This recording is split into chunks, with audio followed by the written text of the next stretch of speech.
नमस्कार साथियों, मैं हूं कमलेश कुमार सिंह।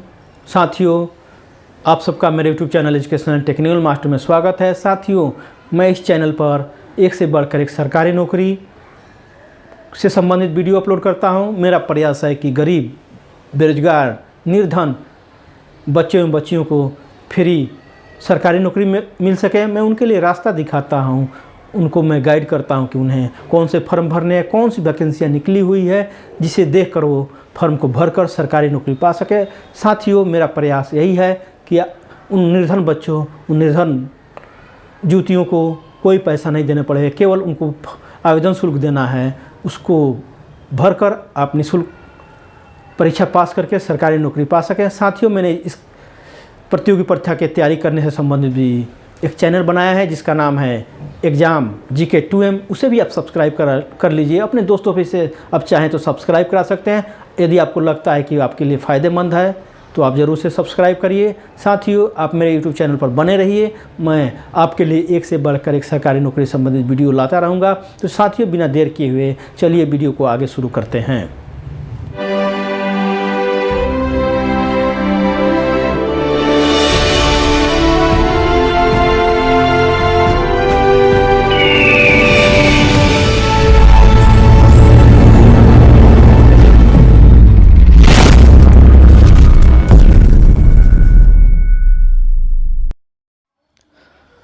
साथियों, कर्मचारी चयन आयोग के द्वारा एक महत्वपूर्ण वैकेंसी निकली हुई है जिसे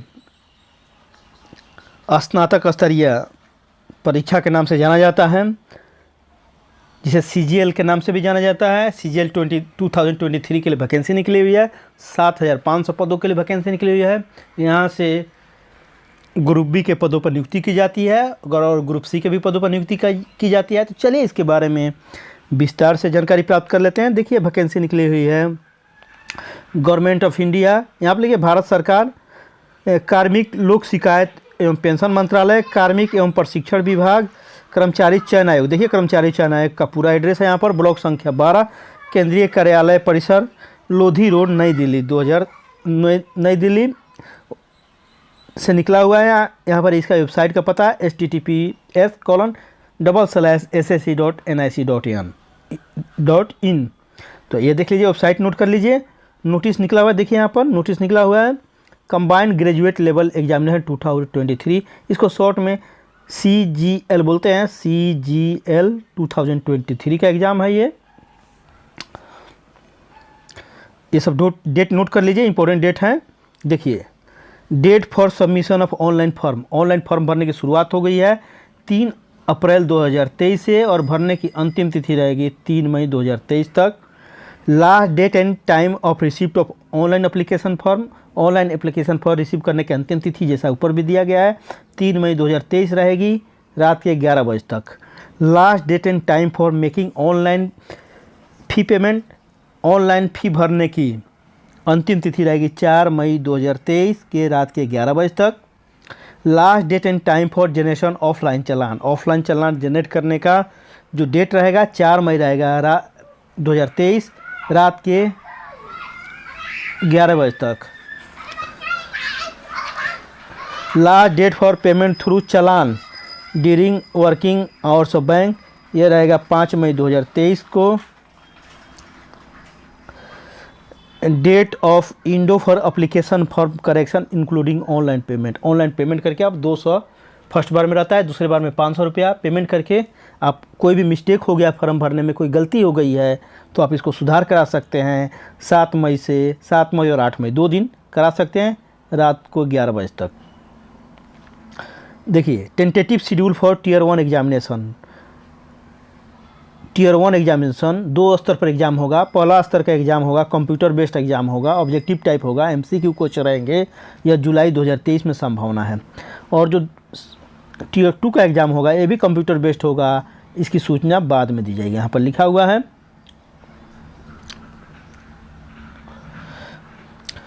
विज्ञापन ये लगभग 78 पेज का नहीं बल्कि 75 पेज का है। यह विज्ञापन देख लीजिए, ये काफ़ी लंबा है, फिर भी मैं जल्दी से प्रयास करूंगा बताने का। देखिए, staff selection commission will hold combined graduate level examination 2023 filling of group B and group C post different. यहाँ पर थोड़ा बच्चे खेल रहे हैं, नॉइज़ आ रही है, थोड़ा मैनेज करिएगा। देखिए ग्रुप बी और ग्रुप सी के पद पर नियुक्ति की जाएगी कहाँ पर? विभिन्न मंत्रालय में, मिनिस्ट्रीज में, डिपार्टमेंट में, संस्थान में, भारत सरकार के संस्थान में, और वेरियस कॉन्स्टिट्यूशनल बॉडीज, संवैधानिक कुछ बॉडी होती है, संवैधानिक संस्थाएं होती है, उसमें भी नियुक्ति होती है इसके द्वारा। कुछ स्वतंत्र स्टैट्यूटरी बॉडी है, कुछ ट्रिब्यूनल्स हैं, इसमें भी इनके द्वारा बड़े पैमाने पर नियुक्ति की जाती है। ये सबसे बड़ा परीक्षा है, कमांड ग्रेजुएट लेवल एग्जामिनेशन। काफ़ी अच्छे पद के लिए यहाँ पर वैकेंसी होती, मतलब एग्ज़ाम होती है। तो चलिए आगे और देख लेते हैं। यहाँ पर देखिए, यहाँ पर पद देख लेते हैं। देखिए यहाँ पर दिया है पद का नाम, ये लेवल 8 का पद है, काफ़ी बम्पर वेतन मिलने वाला है। यहाँ पर बेसिक की शुरुआत देखिए, ये 7वें वेतन आयोग के लेवल 8 के अनुसार यहाँ पर पेमेंट आपको मिलने वाला है। 47,600 से बेसिक की शुरुआत होगी, जो बढ़कर 1,51,100 तक हो जाएगा। आप समझ सकते हैं यहाँ पर शुरू में आपको 80 से 85 हज़ार के बीच में वेतन मिलने वाला है शुरू में, क्योंकि ये तो बेसिक है। इसके अलावा आपको यहाँ पर महंगाई भत्ता मिलेगा, ट्रांसपोर्टेशन अलाउंस मिलेगा, चिल्ड्रन अलाउंस मिलने वाला है, तथा कोई और भी भत्ता होते हैं जो यहाँ पर आपको मिलने वाले हैं। इस प्रकार काफ़ी यहाँ पर वेतन मिलने वाला है। ये बहुत ही अच्छा बेहतर पद हैं, बहुत से अच्छे पद हैं। ये देखिए यहाँ पर आप देख सकते हैं, पहला पद है इसमें असिस्टेंट ऑडिट ऑफिसर। कहाँ नियुक्ति की जाएगी, किस डिपार्टमेंट में होगी? देखिए होगी Indian audit and account department में, अंडर C&AG। कितना बड़ा CNG, controller and auditor general के ऑफिस में नियुक्ति होगी। कितनी बड़ी पद है ये, आप समझ सकते हैं। ये देखिए ग्रुप बी है, नॉन गजेटेड पद है। ग्रुप बी है, गजेटेड पद है, नॉन गजेटेड नहीं है। ये यहाँ पर लिखा हुआ गजेटेड पद है, लेकिन नॉन मिनिस्ट्रियल पद है, मंत्रालय का पद नहीं है ये, लेकिन ग्रुप बी का पद है, गजेटेड पद है। यहाँ पर आयु सीमा मांगा गया है 18 से 30 वर्ष, ध्यान दीजिए। दूसरा पद है असिस्टेंट अकाउंट्स ऑफिसर। यह कहाँ नियुक्ति होगी? ठीक उसी में मंत्रालय में होगी, मंत्रालय बोलकर डिपार्टमेंट में होगी। Indian audit and account department है, ये डिपार्टमेंट है, मंत्रालय नहीं है। C&AG, controller and auditor general के ऑफिस में होगी नियुक्ति। यह भी ग्रुप बी का पद है, गजेटेड पद है, नॉन मिनिस्ट्रियल है, मंत्रालय का पद नहीं है, लेकिन गजेटेड पद है। यहाँ पर आयु सीमा भी 18 से 30 वर्ष मांगा गया है। ध्यान दीजिए, नोट कर लीजिए अच्छी तरह, पद को समझिए कौन से अच्छे पद हैं यहाँ पर, चूँकि आपको मेंस में पद का प्रेफरेंस भरना पड़ेगा। तो अभी से समझे रहेंगे तो आप भर सकते हैं। आगे देख लेते हैं। देखिए वो लेवल 8 का पद था, लेवल 8 के अनुसार आपको वेतन मिलने वाला था। दूसरा देखिए यहाँ पर लेवल 7 के अनुसार वेतन मिलने वाला है। यहाँ पर बेसिक की शुरुआत हो जाएगी 44,900 और बढ़कर हो जाएगा 1,42,400 तक। यहाँ पर पद है असिस्टेंट सेक्शन ऑफिसर, पहला पद है। यह इसकी नियुक्ति होगी सेंट्रल सेक्रेटरिएट सर्विस में के रूप में। यह ग्रुप बी का पद है। यहाँ पर आयु सीमा 20 से 30 वर्ष मांगा गया है, न्यूनतम आयु 20 वर्ष होनी चाहिए। चौथा पद है यहाँ पर देखिए assistant section officer, intelligence bureau में निकली हुई है। यह कितना अच्छा पद है, कितने अच्छे डिपार्टमेंट वैकेंसी निकली है, आप समझ सकते हैं। यह ग्रुप बी का पद है। यहाँ पर आयु सीमा 18 से 30 वर्ष मांगा गया है। पाँचवा पद है assistant section officer, ministry of railway में। देखिए कितनी बड़ी है, यह ग्रुप बी का पद है, रेलवे में। यहाँ पर आयु सीमा मांगा गया है 20 से 30 वर्ष। असिस्टेंट सेक्शन ऑफिसर या मिनिस्ट्री ऑफ एक्सटर्नल अफेयर्स में, अर्थात विदेश मंत्रालय में यहाँ पर आपकी नियुक्ति होने जा रही है। ग्रुप बी का पद है। यहाँ पर आयु सीमा 20 से 30 वर्ष रखा गया है। आगे देख लेते हैं। 7 नंबर पद है असिस्टेंट सेक्शन ऑफिसर, AFHQ। आगे मिलेगा, इसका फुल फॉर्म क्या है? ग्रुप बी की नियुक्ति है, ग्रुप बी में होगी पोस्टिंग आपकी, और आयु सीमा 20 से 30 वर्ष मांगा गया है। जो 30 वर्ष है उच्चतम आयु, इसमें छूट मिलेगी सरकार के नियमानुसार। आगे देख लेते हैं। 8 नंबर पर है असिस्टेंट सेक्शन ऑफिसर। यह कहाँ नियुक्ति होगी? Ministry of electronics and information technology में होगी। ग्रुप बी का पद है। आयु सीमा देख लीजिए 18 से 30 वर्ष रखा गया है। 9 नंबर पर है assistant section officer, other ministries में होगी, डिपार्टमेंट में होगा, ऑर्गेनाइजेशन में। जहाँ तय नहीं है वहाँ पर आपको यहाँ दे देंगे। ग्रुप बी का पद है, 18 से 30 वर्ष आयु सीमा रखा गया है। आगे देख लेते हैं। इंस्पेक्टर ऑफ इनकम टैक्स, बहुत लोगों का सपना रहता है ये इनकम टैक्स हम इंस्पेक्टर बने, या सीबीटीवी में आपकी सीबीडीटी में बहाली होगी, central board of direct tax बोलते हैं जिसे। यह ग्रुप सी का पद है, यहाँ पर 18 से 30 वर्ष आयु सीमा रखा गया है। उसके बाद है इंस्पेक्टर सेंट्रल एक्साइज में, यह डिपार्टमेंट है सीबीआईसी, मतलब इसमें ग्रुप बी का पद है, 18 से 30 वर्ष आयु सीमा यहाँ पर है। उसके बाद देखिए इंस्पेक्टर, यहाँ पर भी देखिए इंस्पेक्टर प्रिवेंटिव ऑफिसर इसी डिपार्टमेंट में होगी, ग्रुप बी का पद है, आयु सीमा ठीक वही है। इंस्पेक्टर एग्जामिनर उसी डिपार्टमेंट में होगा, सीबीआईसी में, ग्रुप बी का पद है, 18 से 30 वर्ष आयु मांगा गया है। कोई दिक्कत हो तो कमेंट करके पूछिए मेरे से। यहाँ पर देखिए 14 नंबर पद है असिस्टेंट इन्फोर्समेंट ऑफिसर, ये डायरेक्ट जो ईडी बोलते हैं उस डिपार्टमेंट में यहाँ पर directorate of enforcement department of revenue में होगी। इसकी पोस्टिंग ग्रुप बी का पद है, 18 से 30 वर्ष आयु मांगा गया है। आगे देखिए सब इंस्पेक्टर सीबीआई में होगी, ग्रुप बी का पद है, 20 से 30 वर्ष आयु सीमा है मांगा गया है। बताइए कितना अच्छा पद है, सीबीआई में नियुक्ति हो रही है आपकी, आप भी सोच सकते हैं। आप फॉर्म को जरूर भरिए, इस सब फॉर्म को। Inspector of post department of post office में आपको यहाँ पर नियुक्ति होगी, मिनिस्ट्री ऑफ कम्युनिकेशन में होगी, ग्रुप बी का पद है, 18 से 30 वर्ष आयु सीमा मांगा गया है। इंस्पेक्टर 17 नंबर है, सेंट्रल ब्यूरो ऑफ नारकोटिक्स में होगा, मिनिस्ट्री ऑफ फाइनेंस में होगा, ग्रुप बी का पद है, 18 से 30 वर्ष की आयु सीमा यहाँ पर रखी गई है। चलिए आगे देख लेते हैं। ये यहाँ पर देखिए लेवल 6 का, ये अभी पहले सबसे पहले लेवल 8 का था 7वें वेतन आयोग के अनुसार, उसके बाद लेवल 7 का आया था, अभी ये लेवल 6 का है 7वें वेतन आयोग के अनुसार। यहाँ बेसिक की शुरुआत 35,400 से होगी, जो बढ़कर 1,12,400 तक हो जाएगी। इसके अलावा आपको अलाउंसेज मिलते हैं, महंगाई भत्ता, ट्रांसपोर्टेशन अलाउंस और भी अलाउंसेज हैं जो आपको मिलते हैं। इस प्रकार काफ़ी अच्छा खासा वेतन मिलने वाला है। यहाँ पर देखिए, यहाँ पर पद है 18 नंबर जो पद है असिस्टेंट सेक्शन ऑफिसर, ये अदर मिनिस्ट्री में होगा, किसी भी मिनिस्ट्री में हो सकता है, किसी डिपार्टमेंट में, किसी ऑर्गेनाइजेशन में। ग्रुप बी का पद है, 18 से 30 वर्ष आयु सीमा मांगा गया है। एग्जीक्यूटिव असिस्टेंट सीबीआईसी का फुल फॉर्म बताऊंगा आगे। सीबीआईसी डिपार्टमेंट में होगी नियुक्ति, यह भी ग्रुप बी का पद है, 18 से 30 वर्ष आयु सीमा मांगा गया है। रिसर्च असिस्टेंट का है, यह नेशनल ह्यूमन राइट्स कमीशन में होगा, जिसे NHRC के नाम से जाना जाता है। यहाँ पर भी ग्रुप बी का पद है यह, और आयु सीमा 18 से 30 वर्ष रखा गया है। 21 नंबर देख लेते हैं, डिविजनल अकाउंटेंट, यह है ऑफिसर्स अंडर C&AG के अंडर होगा, कंट्रोलर एंड ऑडिटर जनरल के ऑफिस में नियुक्ति होगी। कितनी अच्छी डिपार्टमेंट है, आप सोच सकते हैं। ग्रुप बी का पद है, 18 से 30 वर्ष आयु सीमा मांगा गया है। Sub inspector national investigation agency, NIA का नाम आपने सुना होगा। NIA का गठन हुआ था, मुंबई में अटैक हुआ था, उसके बाद हुआ था इसका गठन, जो ताजमहल पर अटैक हुआ था, तो NIA का गठन हुआ था। यह ग्रुप बी का पद है, यहाँ पर भी नियुक्ति होगी, तो ग्रुप बी में होगी आपकी, और आयु सीमा 18 से 30 वर्ष रहेगा।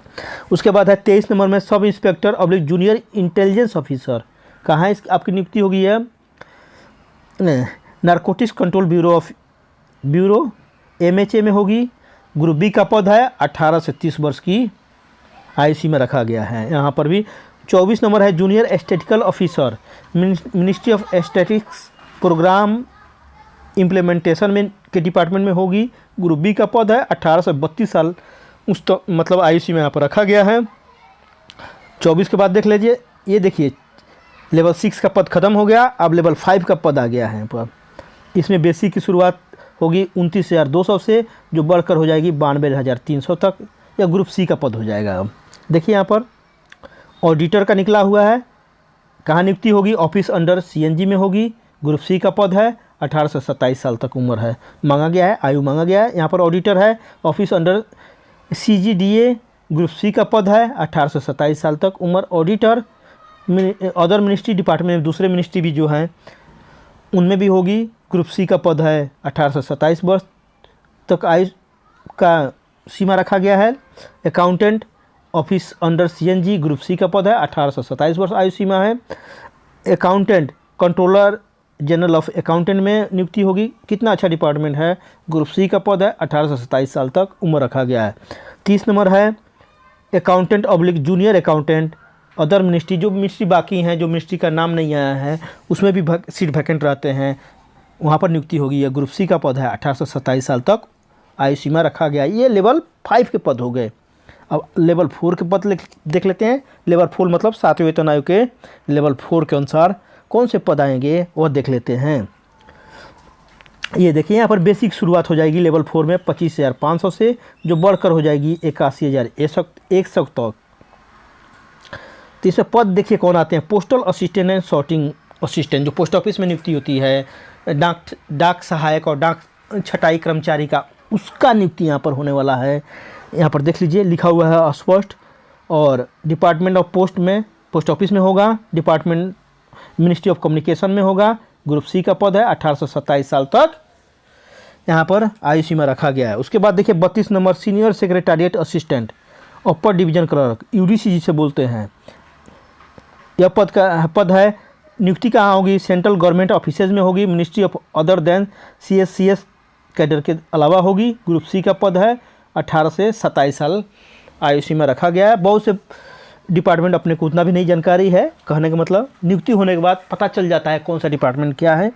आगे देखिए 33 नंबर में है senior administrative assistant, ministry of engineering service में होगा, मिनिस्ट्री ऑफ डिफेंस में होगा। यहाँ पर ग्रुप सी का पद है, 18 से 27 साल तक आयु सीमा रखा गया है। 34 नंबर में है टैक्स असिस्टेंट CBDT डिपार्टमेंट में नियुक्ति होगी। ग्रुप सी का पद है, 18 से 27 साल आयु सीमा रखा गया है। 35 नंबर में है टैक्स असिस्टेंट CBIC डिपार्टमेंट में होगी नियुक्ति। ग्रुप सी का पद है, 18 से 27 साल तक उम्र रखा गया है। 36 नंबर देखिए सब इंस्पेक्टर है, सेंट्रल ब्यूरो ऑफ नारकोटिक्स और मिनिस्ट्री ऑफ फाइनेंस में होगी नियुक्ति। ग्रुप सी का पद है, 18 से 27 साल आयु सीमा रखा गया है। देखिए टोटल 36 प्रकार के पदों की नियुक्ति होने जा रही है। काफ़ी बम्पर पद है, काफ़ी अच्छे पद हैं, जैसा आपने कभी सोचा भी नहीं होगा। तो आप इस फॉर्म को जरूर भरिए।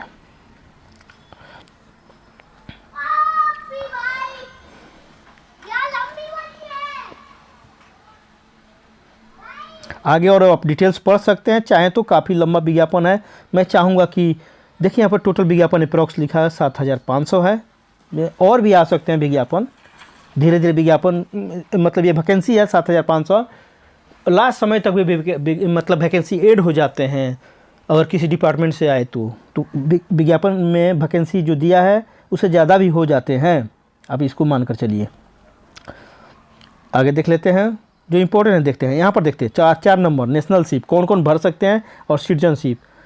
ये भारत का नागरिक होना चाहिए, नेपाल का नागरिक होना चाहिए, चाहे भूटान का नागरिक होना चाहिए, या ऐसे लोग जो भाग कर माइग्रेट करके पाकिस्तान से आए हैं, बर्मा से आए हैं, श्रीलंका से आए हैं, ईस्ट अफ्रीकन कंट्री जैसे केन्या से आए हैं, उगांडा से आए हैं, यूनाइटेड रिपब्लिक ऑफ तंजानिया से आए हैं, जामीबिया से आए हैं, मलावी से आए हैं, जायरे से आए हैं, इथोपिया से आए हैं, वियतनाम से आए हैं और परमानेंट भारत में रह रहे हैं, वो अभी इस फॉर्म को भर सकते हैं। आगे देख लेते हैं जो इम्पोर्टेंट है। आयु सीमा देख लीजिए जो इम्पोर्टेंट है। आयु सीमा की गणना कब होगी, ध्यान दीजिए 1 अगस्त 2023 की को यह आयु सीमा की गणना होगी। ठीक है। आगे देखिए यहाँ पर दिया है एज लिमिट फॉर पोस्ट, ऐसे पोस्ट हैं जिसमें 18 से 27 साल मांगा गया है। उसका कैंडिडेट का जन्म तिथि इसी के बीच में होना चाहिए, 2 अगस्त 1996 से पहले नहीं होना चाहिए और 1 अगस्त 2005 के बाद नहीं होना चाहिए। देखिए जिसमें आयु सीमा रखा गया 20 से 30 वर्ष, उसमें कैंडिडेट का जन्म 2 अगस्त 1993 से पहले नहीं होना चाहिए और 1 अगस्त 2003 के बाद नहीं होना चाहिए। ये देख लीजिए, नोट कर लीजिए। अगर नहीं क्लियर होता है आपसे जब मैं भर सकता हूँ कि नहीं, आयु सीमा मेरा कैसा है, तो यह आप देख सकते हैं और आपको छूट मिलेगा वह आगे बता दूंगा। उच्चतम आयु में जो अपर एज में जो छूट मिलेगा उसको मैं आगे बताऊंगा। यहाँ पर देखिए 3 नंबर में जहाँ पर एज 18 से 30 वर्ष मांगा गया है, वहाँ पर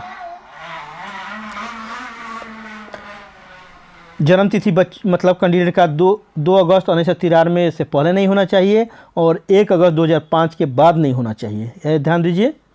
और 4 नंबर में दिया है जहाँ एज का लिमिटेशन 18 से 32 रखा गया है। वहाँ पर जो कैंडिडेट का डेट ऑफ बर्थ ऐसे होना चाहिए, 2 अगस्त 1991 से पहले नहीं होना चाहिए और 1 अगस्त 2005 के बाद में नहीं होना चाहिए।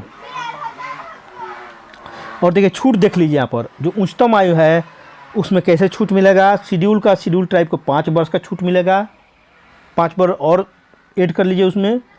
ओबीसी के लिए 3 वर्ष का है। पीडब्ल्यूडी विकलांग जो अनरिजर्व कैटेगरी में आते हैं उनको 10 साल का है। पीडब्ल्यूडी ओबीसी में आते हैं तो 13 साल का हो गया। सॉरी पीडब्ल्यूडी शेड्यूल ट्राइब में आए तो 15 साल का उनको और छूट मिलेगा एक्स्ट्रा। उच्चतम आयु में एक सर्विसमैन है तो 3 साल का, देखिए 3 years after deduction of the military service render from the actual as, तो उनको भी छूट मिलता है। डिफेंस पर्सनल को मिलता है यहाँ पर। अब देख लीजिए किस कैटेगरी में है। डिफेंस में 8 साल का मिलेगा, 8 साल का शेड्यूल कास्ट में है। तो अगर सेंट्रल गवर्नमेंट एम्प्लॉई हैं आप यहाँ पर देखिए तो आपको 40 वर्ष तक आप फॉर्म को भर सकते हैं। अगर सेंट्रल गवर्नमेंट एम्प्लॉई हैं, 3 साल तक आपने नौकरी कर लिया है सेंट्रल गवर्नमेंट एम्प्लॉई के रूप में, तो आप 40 साल तक इस फॉर्म को भर सकते हैं। अगर सेंट्रल गवर्नमेंट एम्प्लॉई हैं, शेड्यूल ट्राइब में हैं, तो आप 45 साल तक इस फॉर्म को भर सकते हैं। विडो हैं, डाइवोर्सी हैं, तो आप 35 साल तक इस फॉर्म को भर सकते हैं।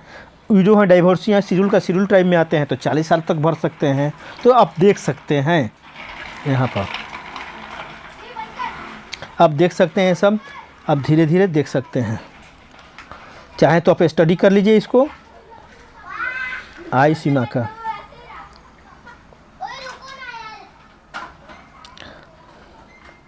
देख सकते हैं आप।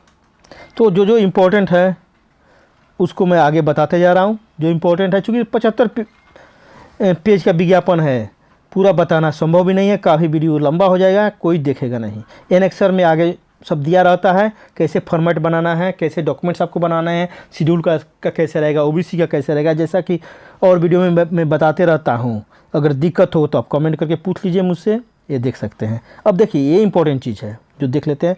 एजुकेशनल क्वालिफिकेशंस कितना तारीख को होना चाहिए आपका, 1/8/2023 को यह एजुकेशनल क्वालिफिकेशन होना चाहिए। ध्यान से देख लीजिए, इसको समझ लीजिए। एसेंशियल एजुकेशनल क्वालिफिकेशन, यह अनिवार्य है, आपको बैचलर डिग्री होना चाहिए फ्रॉम रिकॉग्नाइज यूनिवर्सिटी या इंस्टीट्यूट से, किसी भी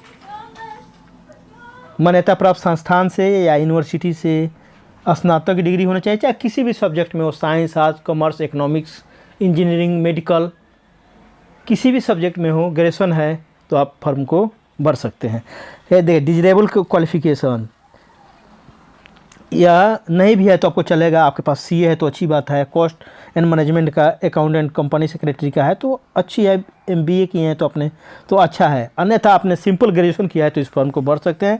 ये डिजरेबल क्वालिफिकेशन है, अवांछनीय बोलते हैं जिसको, नहीं भी है तो आप इस फॉर्म को, नीचे वाला है यह डिजरेबल क्वालिफिकेशन, नहीं भी है तो आप फॉर्म को आप भर पाएंगे, केवल आपके पास अगर ग्रेजुएशन का डिग्री है तो। समझ लीजिए, यदि आपके पास ग्रेजुएशन का डिग्री है तो इस फॉर्म को भर पाएंगे। क्लियर समझ लीजिए इस बात को।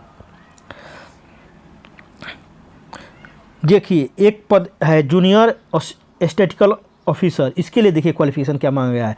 बैचलर डिग्री होना चाहिए अर्थात ग्रेजुएशन होना चाहिए, एनी सब्जेक्ट है, किसी भी सब्जेक्ट से, मैथ, फिजिक्स, केमिस्ट्री में भी हो सकता है, आर्ट्स में भी हो सकता है ग्रेजुएशन, इंजीनियरिंग में हो सकता है, लेकिन 60% मार्क्स होना चाहिए 12वीं क्लास के मैथ में। ध्यान दीजिए यहाँ पर 12वीं में मैथ में आपको 60% मार्क्स आया होना चाहिए, तभी आप इस पद के लिए आप मतलब योग्य रहेंगे। चाहे अगर वह नहीं है तो आपके पास बैचलर डिग्री है स्टैटिस्टिक्स में as a 1 subject at degree level पर, स्नातक लेवल पर अपने स्टैटिस्टिक्स सांख्यिकी से आपने ग्रेजुएशन किया है, तब भी आप इस पद के लिए एलिजिबल रहेंगे। यहाँ देखिए आगे दिया है 8.3 में स्टैटिस्टिकल इन्वेस्टिगेटर ग्रेड 2 के लिए क्या डिग्री चाहिए, देख लीजिए। Bachelor degree of any subject with statics, सांख्यिकी के साथ बैचलर डिग्री होनी चाहिए। यहाँ पर recognised institute the candidate must have studies statics as a subject in all 3 years, या 6 सेमेस्टर का होता है तो 6 माने स्टैटिक्स होना चाहिए हर आपको ईयर में, ध्यान देने में, सांख्यिकी होना चाहिए इस पद में के लिए। और research assistant in national human rights commission, NHRC में इसमें के लिए क्या एजुकेशनल क्वालिफिकेशन मांगा है, bachelor degree from recognised university और इंस्टीट्यूट से होना चाहिए। डिजरेबल में मांगा गया है तो है, नहीं है अभी तो कोई ज़रूरत नहीं है। Degree in law in human right है तो है, नहीं है तो भी चलेगा। आपको बैचलर डिग्री है तो आप एलिजिबल हैं। ऑल अदर पोस्ट के लिए यहाँ पर देख लीजिए, बैचलर डिग्री होना चाहिए, केवल स्नातक डिग्री होना चाहिए। आपके पास स्नातक डिग्री है तो इन पदों के लिए आवेदन कर सकते हैं। क्लियर ध्यान में रखिए इस बात को, कोई कन्फ्यूजन नहीं रखना है। यह एजुकेशनल क्वालिफिकेशन आपको 1 अगस्त 2023 तक पूरा होना चाहिए। चलिए आगे देख लेते हैं। एडवर्टीजमेंट काफ़ी लंबा है, इंपॉर्टेंट चीज़ देख लेता हूँ, आप भी जान लीजिए। देखिए कैसे अप्लाई करना है, इसको पढ़ लीजिए। इसके वेबसाइट पर जाकर आपको फॉर्म भरना है, जो कि बताया गया आगे आप रेफ़र कर सकते हैं। एनेक्सर 3 को एनेक्सर 4 में बताया गया है, एनेक्सर 3 में ए में बताया गया है, एनेक्सर 4 ए में भी समझाया गया है। उसके बाद आप ध्यान दीजिए, फ़ोटो आपको अपलोड करना है JPG फॉर्मेट में, जो 20 KB से 50 KB के बीच में होना चाहिए। और साइज़ भी यहाँ पर दिया गया है, 3.5 cm चौड़ाई होना चाहिए, 4.5 cm हाइट होना चाहिए। इससे बड़ा नहीं होना चाहिए, नहीं तो अपलोड नहीं होगा। और ये केस यहाँ पर कोट किया है, केस के बारे में कुछ दिया है, पिटीशन के बारे में देख सकते हैं, पढ़ सकते हैं। लास्ट डेट जान चुके हैं आप, है 3 मई 2023 है, रात के 11 बजे तक फॉर्म को भर सकते हैं। यहाँ पर मैं बार बार बोलता हूँ कि फॉर्म को पहले भर दीजिए। यह भी लिख कर रखा हुआ है, SSC candidates are advised to their own interest to submit online application for much before then the closing date. अर्थात लास्ट डेट के बहुत पहले ही फॉर्म भर दीजिए। And not wait for the last date, last date का इंतजार मत करिए। To avoid the possibility of disconnection और अनएबिलिटी और failure of login to SSC। Login आप नहीं कर पा रहे हैं, लिंक फेल हो जाएगा, हो सकता है, इसलिए अंतिम समय का यहाँ पर लिखा है। अभी हेवी लोड लिखा है, ऑन वेबसाइट पर हेवी लोड हो जाता है तो क्रैश करने लगते हैं, इसलिए आप जल्दी से जल्दी फॉर्म को पहले भर दीजिए और तैयारी में लग जाइए। आगे देख लेते हैं। अप्लीकेशन फ़ी देख लीजिए, 100 रुपया मांगा गया है OBC को, जनरल को और EWS को। लेकिन वोमेन कैंडिडेट को, महिला को, शेड्यूल कास्ट, शेड्यूल ट्राइब को, विकलांग को, एक्स सर्विसमैन को कोई भी शुल्क नहीं देना है।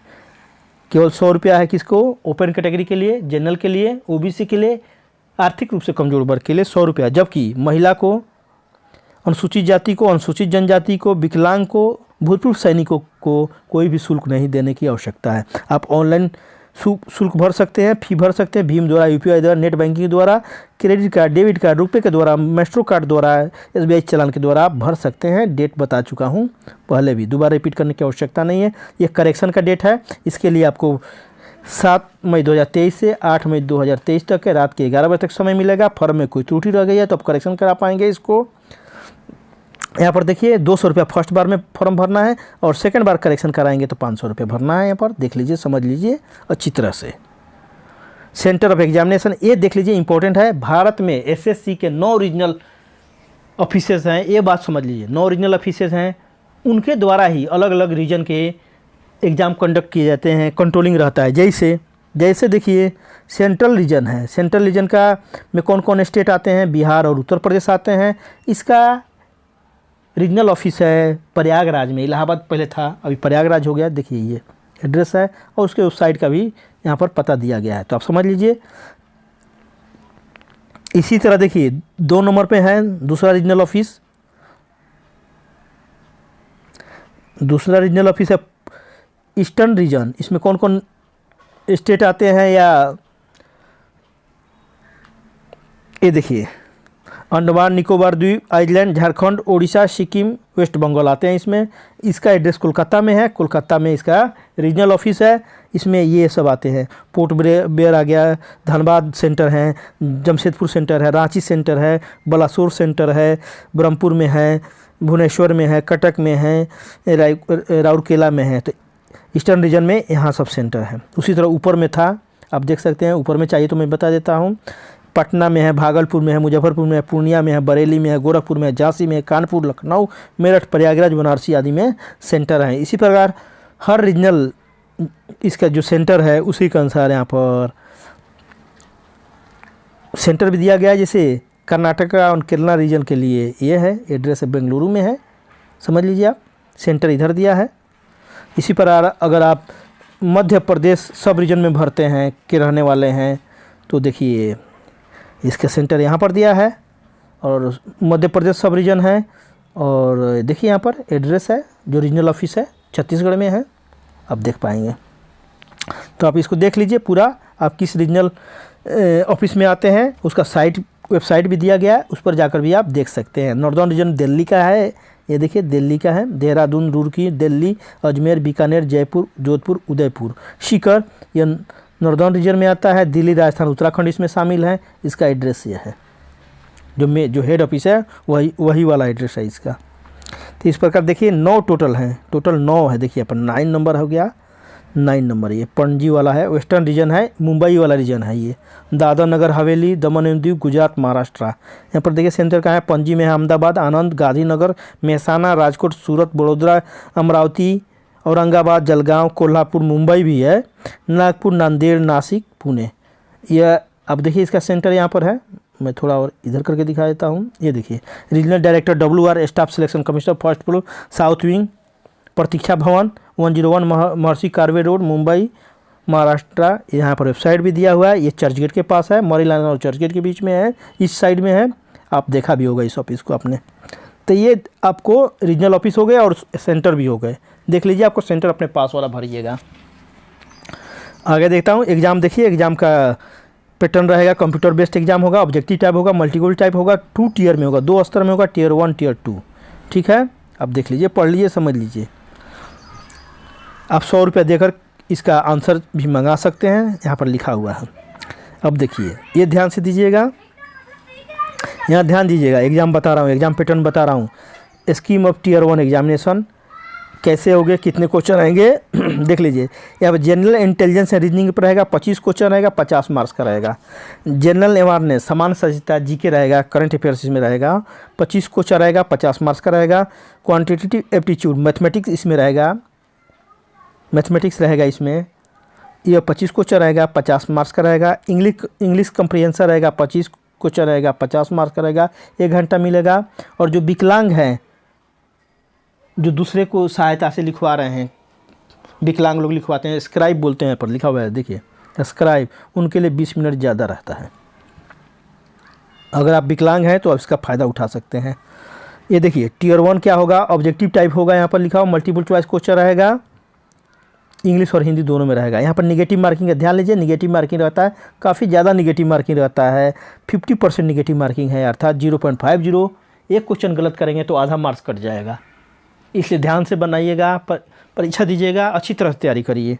निगेटिव मार्किंग बहुत ज़्यादा है, और सब परीक्षाओं में 25% रहता है या 30% रहता है, यहाँ पर 50% दिया है निगेटिव मार्किंग। तो ध्यान से बनाइएगा, एग्ज़ाम दीजिएगा। कोई दिक्कत हो तो कमेंट करके पूछिए, मैं आपके सहायता के लिए बैठा हूँ यहाँ पर।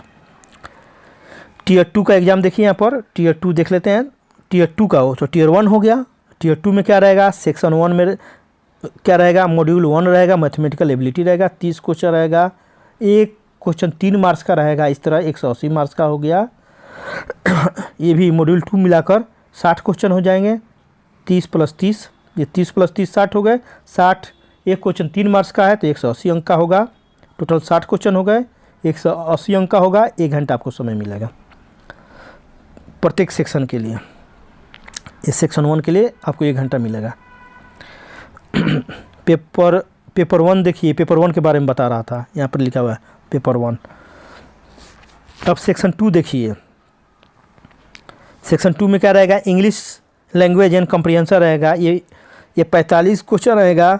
और मॉड्यूल 2 में रहेगा जनरल अवेयरनेस, ये 25 क्वेश्चन रहेगा। इस प्रकार कितने क्वेश्चन हो गए, 70 क्वेश्चन हो गए, और एक 3 मार्क्स का है, तो इस प्रकार 210 अंक हो गए। ये टोटल समय आपको मिलेगा दोनों सेक्शन मिलाकर 2 घंटा 15 मिनट, यहाँ पर लिखा हुआ है। देख लीजिए, समझ लीजिए, कोई दिक्कत हो तो पूछ सकते हैं फिर। सेक्शन 3 इसका रहेगा, जो टीयर 2 का एग्ज़ाम का सेक्शन 3 देख लीजिए। सेक्शन 3 क्या रहेगा, सेक्शन 3 में रहेगा कंप्यूटर नॉलेज मॉड्यूल, 20 क्वेश्चन रहेगा, एक क्वेश्चन 3 मार्क्स का, 60 मार्क्स का हो गया, 15 मिनट आपको अलग से मिलेगा इसके लिए। अब देखिए सेक्शन 2 यहाँ पर लिखा है 15 मिनट्स का, इसमें मॉड्यूल 3 रहेगा, मॉड्यूल 2 में रहेगा डेटा एंट्री स्पीड टेस्ट होगा, डेटा एंट्री, डेटा एंट्री क्या है, वो ऐसे पद जिसमें डेटा एंट्री आवश्यकता है उसके लिए है। उसके बाद आता है देखिए पेपर 2। ये पेपर 2 क्या रहेगा, सांख्यिकी का रहेगा। 100 क्वेश्चन रहेगा, एक क्वेश्चन 2 मार्क्स का होगा, 200 अंक का होगा, 2 घंटे का ये पेपर होगा। उनके लिए होगा जो जूनियर स्टैटिस्टिकल ऑफिसर असिस्टेंट के लिए फॉर्म भर रहे हैं, उन पदों के लिए। उसके बाद पेपर 3 रहेगा, देखिए general study, finance and economics से पूछेगा, वित्त और अर्थव्यवस्था से पूछेगा। 100 क्वेश्चन रहेगा, एक क्वेश्चन 2 मार्क्स का रहेगा, 200 अंकों का रहेगा, 2 and 40, हाँ 2 घंटे समय मिलेगा यहाँ पर दिया है। Tier 2 will include paper 1। Tier 2 में देख ही चुके हैं आप कौन कौन पेपर होंगे। पेपर 1 होगा, पेपर 2 होगा, पेपर 3 होगा, और कई शिफ्ट में एग्जाम होगा। पेपर 1 आपको देना कंपलसरी है सभी पोस्ट के लिए। Paper 2 will be only for candidate who are apply for the post of junior statistical officer के लिए जो दे रहे हैं, JSO के लिए दे रहे हैं, उनको लिए पेपर 2 देना होगा। और डिटेल्स में आप पढ़ सकते हैं। पेपर 3 उनको देना होगा जो टीयर 1 में पास करेंगे और assistant audit officer, assistant account officer के लिए कब पद का सिलेक्शन करेंगे, प्रेफरेंस देंगे या वो पद लेना चाहेंगे, उनके लिए है। Paper 1 will be including following 3 section having 2 modules. Paper 1 में मैथमेटिकल 2 में होगा मॉड्यूल, एक रहेगा मैथमेटिकल एबिलिटी, 2 में रहेगा रीजनिंग एंड जनरल इंटेलिजेंस। तो ये ध्यान से नोट कर लीजिए, समझने की ज़रूरत है।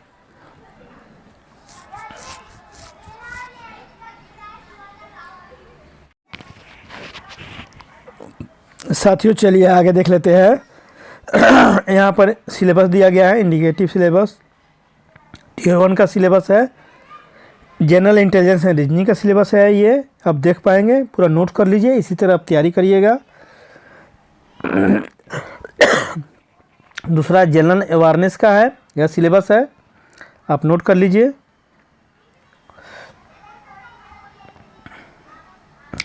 उसके बाद है क्वांटिटेटिव एप्टीट्यूड, इसमें मैथमेटिक्स पूछा जाता है, इसको नोट कर लीजिएगा सिलेबस। देख लीजिए, अपने से पढ़ लीजिए। इंग्लिश कम्प्रीहेंशन का ये सिलेबस है, आप देख सकते हैं, ये पूरा लिखा हुआ है। टीयर 2 का दिया हुआ है, यहाँ पर देखिए ये टीयर 2 का दिया है, आप देख सकते हैं। टीयर 2 का पूरा सिलेबस है, ये सब सिलेबस है, आप नोट कर लीजिए। मैथमेटिक एबिलिटी का सिलेबस है, ये आप नोट कर लीजिए, देख लीजिए। यहाँ मेंसुरेशन दिया है, इसमें ट्रिगोनोमेट्री दिया है, स्टैटिस्टिक्स एंड प्रोबेबिलिटी। मॉड्यूल 2 का दिया है, यहाँ पर देख सकते हैं। मॉड्यूल 2 सेक्शन इंग्लिश का दिया है, English language comprehension. Module 2 section paper general awareness का है। मॉड्यूल 1 सेक्शन 3 का है, कंप्यूटर प्रोफिशिएंसी का है। आप देख सकते हैं, सिलेबस को नोट कर लीजिए, देख लीजिए। पेपर 2 स्टैटिक्स का दिया हुआ है,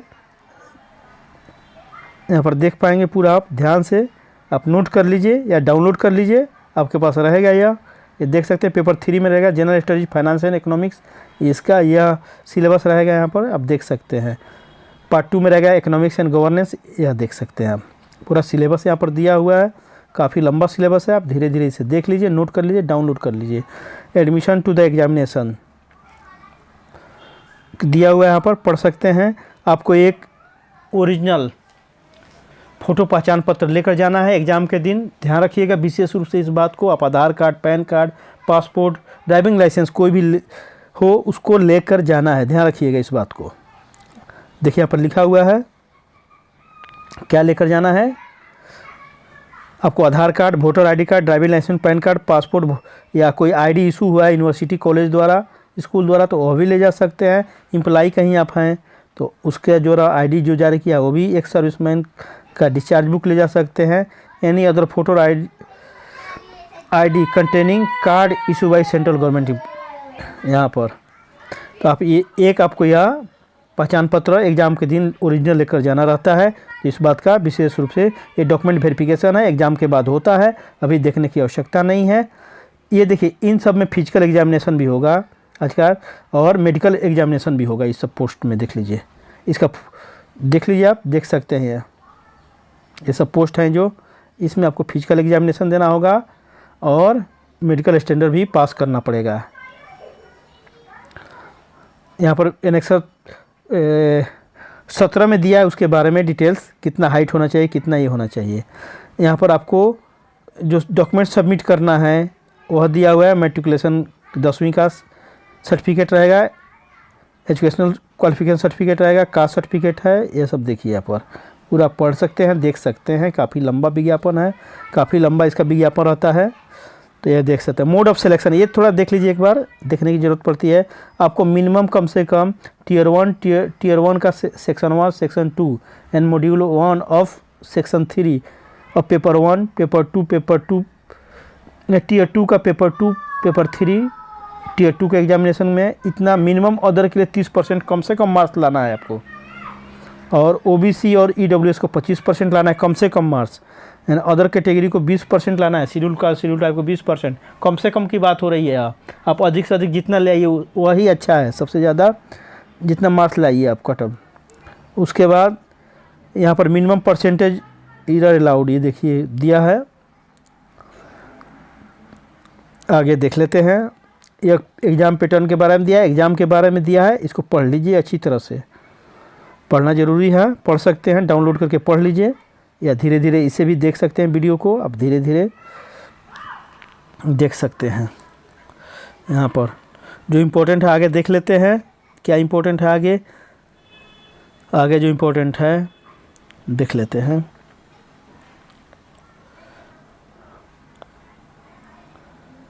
इम्पोर्टेंट इंस्ट्रक्शन टू कैंडिडेट, ये इम्पोर्टेंट है। फॉर्म कैसे भरना है यहाँ पर यह दिया हुआ है, फॉर्म कैसे भरना है इसको आपको पढ़ना ज़रूरी है।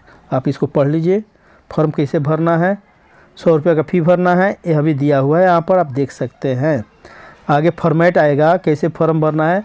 यहाँ पर देखिए जेपीजी फॉर्मेट में फॉर्म फ़ोटो को अपलोड करना है, साइज़ भी दिया है, पहले भी बता चुका हूँ। यहाँ पर देख पाएंगे आप, यहाँ पर भी दिया हुआ है, एक बार मेंशन किया हुआ है, आप देख सकते हैं। देखिए एनेक्सर 1 ये सब सर्टिफिकेट कैसे देना है उसका यह फॉर्मेट है, आप फॉर्मेट देख सकते हैं। फॉर्मेट है सब ये एनेक्सर में फॉर्मेट ज़्यादा रहते हैं।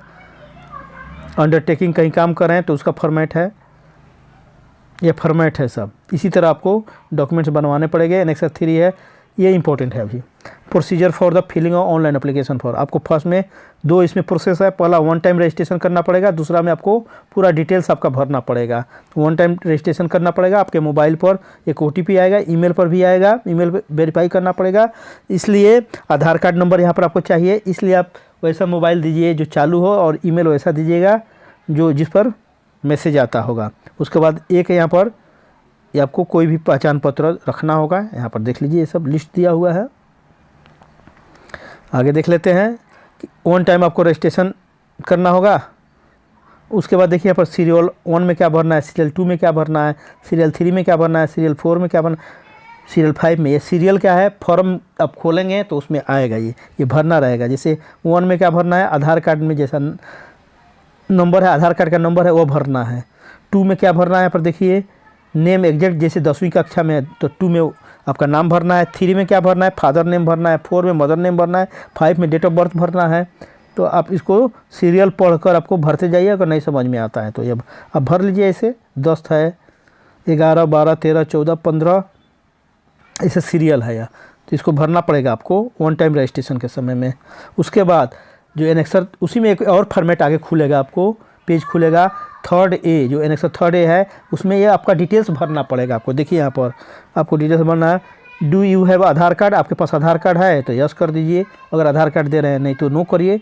जो दे रहे हैं ड्राइविंग लाइसेंस दे रहे हैं तो ड्राइविंग लाइसेंस का रहेगा यहाँ पर ड्राइविंग, जिसने नो भरा है तो यहाँ पर ड्राइविंग लाइसेंस दिया है इसलिए नो लिखा है। अगर आप आधार कार्ड देते हैं तो यस लिखिएगा, और आधार कार्ड का नंबर देना है। मैं आपको बोलूँगा कि आधार कार्ड ही दीजिएगा, यहाँ पर देना रहेगा, नाम देना रहेगा, यहाँ पर नाम भरना है। वेरीफाई नाम को दोबारा भी नाम फिर दे देना है। Have you change the name, आप नाम चेंज किया है तो नो कर दीजिएगा। ऐसे फादर नेम भरना है, फादर नेम को दोबारा टाइप कर देना है। मदर नेम भरना है, फिर दोबारा वेरीफाई जहाँ करने का रहेगा दोबारा टाइप करके इस फॉर्म को देखकर आप अपना फॉर्म भर सकते हैं। ऐसे भरना है, देखिए ऐसा ही फॉर्म आपको खुलेगा, बाद में सेव करना है आप। उसी बाद एनेक्सर 3A में और आगे देखिए तो कंटिन्यू है, कैटेगरी भरेगा, ये सब पूरा आप किस स्टेट के हैं सब यहाँ पर भरवाएगा। देख सकते हैं फॉर्म को, तो इस तरह आपको देखकर फॉर्म भरना है। और फाइनल यहाँ पर सबमिशन करना है, देखिए पूरा फाइनल सबमिशन करना है। और फाइनल सबमिशन के बाद आपको इस फॉर्म जब सबमिट हो जाए तो इसका प्रिंट आउट भी निकाल ले कर रखना है अपने पास, ध्यान दीजिएगा। और देखिए इसमें पार्ट 2 कैसे भरेंगे, जो आपने भरा पार्ट 2 वो देखिए, उसके बारे में दिया है, सब डिटेल्स दिया है। इसको पढ़ना ज़रूरी है, पढ़कर इसी तरह फॉर्म भरना है। यहाँ पर देखिए, आप साइट पर जाइए, कंबाइंड ग्रेजुएट लेवल एग्जामिनेशन पर जाइए, क्लिक कीजिए और फॉर्म को भरिए। सीरियल नंबर 15 में क्या भरना है लिखा है, उसके बाद 16 में क्या भरना है, 17 में क्या भरना है, सीरियल नंबर मिलेगा वहाँ पर क्या भरना है, 17, 18 में क्या भरना है, 19 में क्या भरना है, 20 में क्या भरना है, 21 में क्या भरना है, 22 में, 23 में, 24 में, ऐसे सीरियल वहाँ पर भरना है। देख कर आप भर सकते हैं, यहाँ पर लिखा हुआ है सब। गलती मत करिएगा भरने में, अच्छी तरह से फॉर्म को आप भरिएगा। ये देखिए आगे मिलेगा, ये भी एक मिलेगा, कैसे भरना है यहाँ पर दिया हुआ है इंस्ट्रक्शन, कैंडिडेट नेम दिया है, यहाँ पर सब दिया है, डिटेल्स दिया है। देखकर आपको फॉर्म को भरना है। ये एनेक्स 4A है, ऐसे फॉर्मेट आपको मिलेंगे, तो देख कर आपको फॉर्म को भरना है, गलती नहीं करना है। सिग्नेचर एक अपलोड करना रहेगा आपको, सादा पेज पर साइन करके और अपलोड करना रहता है। फोटोग्राफ भी अपलोड करना है, यहाँ पर लिखा हुआ है देखिए, फोटोग्राफ एंड सिग्नेचर अपलोड करना है। यहाँ पर देखिए पढ़ लीजिए, यहाँ पर सिग्नेचर अपलोड करना है, फोटोग्राफ अपलोड करना है। फ़ोटो को आप फोटोग्राफ को खींच लीजिएगा मोबाइल में, और सिग्नेचर को भी सादा पेज पर करके खींच लीजिएगा। जब आप खोलिएगा तो यहाँ चूज फाइल का ऑप्शन आ रहा है, देखिए यहाँ पर चूज करिएगा तो आपको मोबाइल के गैलरी में खुल जाएगा, वहाँ से आप सेलेक्ट कर लीजिएगा। चूज फाइल पर टच करिएगा तो मोबाइल का गैलरी खुल जाएगा, अब अपलोड कर दीजिएगा। फोटोग्राफ और सिग्नेचर दोनों अपलोड करना है। और ये देखिए कैप्चा एक भरना रहेगा, यहाँ पर ये कैप्चा इसी तरह का आएगा, भरकर आप क्लोज करने का ऑप्शन आएगा। ये देखिए फ़ोटो इस तरह की होनी चाहिए, इस तरह का, ये एक्सेप्टेबल है, बाकी ये सब एक्सेप्टेबल नहीं है, इस तरह का नहीं होना चाहिए। आप तो जानते भी होंगे ये सब एक्सेप्टेबल नहीं है, और रिवर्स वगैरह यहाँ पर दिया है। तो आप देख लीजिए, फॉर्मेट है, अब आगे फॉर्मेट आ गया, किस तरह का फॉर्मेट होना चाहिए आप देख लीजिए। ये सब फॉर्मेट देख सकते हैं, मैं दिखा दे रहा हूँ जल्दी। फॉर्मेट है, ये है, इसी तरह का फॉर्मेट आपको पर आपके डॉक्यूमेंट्स बनाने पड़ेंगे। जैसे ये अदर बैकवर्ड कास्ट का है, तो इस तरह का फॉर्मेट टाइप करा लीजिए या डाउनलोड करके इसी पर आपको बनाना पड़ेगा। ये फॉर्मेट सब है जो अभी देखने की आवश्यकता नहीं है, पहले अभी तैयारी करिए, धीरे धीरे बनवाते रहिएगा। इस तरह के फॉर्मेट पर अपना आप मतलब डॉक्यूमेंट्स बनाना रहेगा। तो आप समझ ही गए हैं इस बात को। देखते हैं 70 आगे कुछ दिया है, ये फॉर्मेट सब हैं, ये फॉर्मेट हैं सब एनेक्सर में ऐसे रहते हैं फॉर्मेट्स हैं। हाँ देखिए, ये देखिए थोड़ा देख लेते हैं, इम्पोर्टेंट है। ये देखिए physical standard for the post of inspector, inspector के लिए जो अप्लाई करेंगे किस में करेंगे, सेंट्रल एक्साइज में करेंगे, एग्जामिनर में करेंगे, और प्रिवेंटिव ऑफिसर के लिए करेंगे, inspector and sub inspector CBN में करेंगे। तो उनको फिजिकल हाइट इतना चाहिए, चेस्ट 81 सेंटीमीटर चाहिए, और 5 सेंटीमीटर आपको फुलाना पड़ेगा। और देखिए हाइट में 157.5 सेंटीमीटर मांगा है। तो इन एरिया के लोगों को हाइट में छूट रहता है, जैसे ग्वालियर के हैं, नहीं गढ़वालीज हैं, ग्वालियर नहीं गढ़वालीज हैं, असम के हैं, गोरखा हैं, तो उनको, और शेड्यूल कास्ट के भी हैं, शेड्यूल ट्राइब के, शेड्यूल कास्ट नहीं शेड्यूल ट्राइब के, उनको उच्चतम हाइट में 5 सेंटीमीटर का छूट मिलेगा। फिजिकल टेस्ट में देखिए 1600 मीटर दौड़ना होगा 15 मिनट में, साइकिल करना होगा 8 किलोमीटर 30 मिनट में। यहाँ पर दिया है फीमेल कैंडिडेट को एक का हाइट होना चाहिए 152 सेंटीमीटर, वजन होना चाहिए 48 kg, और इन क्षेत्रों के आते हैं उनमें 2.5 सेंटीमीटर की छूट मिलेगी उनको। इनका फिजिकल टेस्ट रहेगा 1 किलोमीटर 20 मिनट में दौड़ना है, 3 किलोमीटर 25 मिनट में साइकिल चलाना है, इनका रहेगा। तो आप देख सकते हैं, इसको भी समझ लीजिए, पढ़ लीजिए। तो ये दिया हुआ चेस्ट एक्सपेंशन के बारे में तो आप जानते भी होंगे, एग्ज़ाम देते हैं तो ये दिया हुआ डिटेल्स यहाँ पर देख सकते हैं। तो ये रहा पूरा 75 पेज का ये डिटेल्स है। तो मुझे आशा होगा कि आप इस वीडियो को अच्छी तरह समझ गए होंगे, इस विज्ञापन को अच्छी तरह समझ गए होंगे। आप इस वीडियो को पूरा देखिएगा तो आपको पूरा समझ में आ जाएगा। तो साथियों, आपने इतना लंबा वीडियो शुरू से देखा, इसके लिए मैं आप सबको धन्यवाद देता हूं। इस वीडियो को अधिक से अधिक शेयर कीजिए ताकि बेरोजगार युवक, बेरोजगार बच्चे इस फॉर्म को भरकर अच्छी नौकरी पा सकें। मुझे आशा है कि आप भारत के सच्चे नागरिक होने की वजह से आप इस वीडियो को अधिक से अधिक शेयर करेंगे और मेरे चैनल को भी अधिक से अधिक सब्सक्राइब कराएंगे, मेरा भी सहायता करेंगे। तो साथियों, फिर मिलते हैं इसी तरह के एक अच्छे वीडियो के साथ। तब तक के लिए जय हिंद, जय भारत।